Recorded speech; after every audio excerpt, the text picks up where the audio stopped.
નામ રાજુ પિંજલભાઈ. કઈ માંગણી આશરે અમારો 15મો તબક્કો છે અને અમારી પાસે એક જ માંગણી હોય છે કે જલ્દીમાં જલ્દી અમારું પ્રોવિઝનલ મેરિટ લિસ્ટ જાહેર કરી અને અમારી જે ભરતી પ્રક્રિયા છે એ પૂર્ણ કરવામાં આવે. કેટલા સમયથી ધ્યાન નથી અમારે ફોર્મ ભરાય અને આશરે 4 થી 5 મહિનાનો સમય વીતી ગયો છે, છતાં પણ હજુ સુધી મેરિટ લિસ્ટ જાહેર કરવામાં આવ્યું નથી. કેટલા લોકોએ પરીક્ષા આપી અને કેટલી જગ્યા માટે આ પરીક્ષા લેવામાં આવી? પરીક્ષા તો આશરે 90,000 પ્લસ ઉમેદવારોએ આપી હતી અને એમાં 10,800 જેટલા ઉમેદવારો પાસ છે અને એમાંથી 11,000ની ભરતી આપવામાં આવી છે અને એમાં ફોર્મ ભરાયા છે 10,159ની આસપાસ ફોર્મ ભરાયા છે. આજે તમે સમીક્ષા કેન્દ્ર પહોંચ્યા, રજૂઆત કરવા હતા, ત્યાંથી શું જવાબ આવ્યો?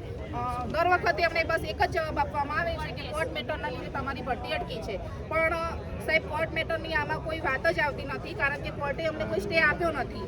પ્લસ જે પિટિશનરો છે, જે ફેલ ઉમેદવારો છે, એમની પાસે બાહેંધરી પત્રક લખાવવામાં આવ્યું છે કે 11,000ની ભરતી પર અમારો કોઈ હક દાવો રહેશે નહીં. તો પછી અમારી ભરતી અટકાવવાનું કારણ શું? જેટલી વાર આવીએ એટલી વાર અમને મનગઢંત જવાબો આપી દેવામાં આવે છે, મનગઢંત સંભાવનાઓ રજૂ કરી દેવામાં આવે છે. અમને પાસ ઉમેદવારોને ડરાવી દેવામાં આવે છે કે કદાચ તમે પણ ફેલ થઈ જાઓ તો.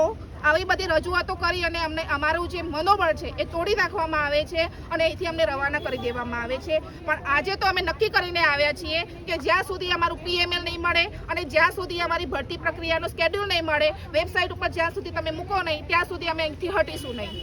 હજી ચોક્કસ તો હતા કિંજલભાઈ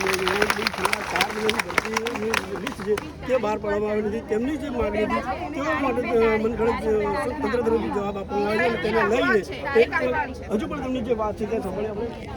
આજે અમે વિદ્યા સમીક્ષા કેન્દ્રમાંથી ટેટ 1 પાસ ઉમેદવારો જેટલી સંખ્યામાં આવ્યા છીએ એ બીજા ટેટ 1 પાસ ઉમેદવારોને, ઘરે બેઠેલા ઉમેદવારોને આહવાન કરીએ છીએ કે તમે અમારી સાથે સત્યાગ્રહ છાવણીમાં અમારી સાથે અમારો સપોર્ટ કરવા, પોતાના હકની લડાઈ લડવા માટે અમને સપોર્ટ કરવા પ્લીઝ ઘરમાંથી બહાર પગ મૂકો અને અહીંયા અમને સપોર્ટ કરવા આવી જાઓ.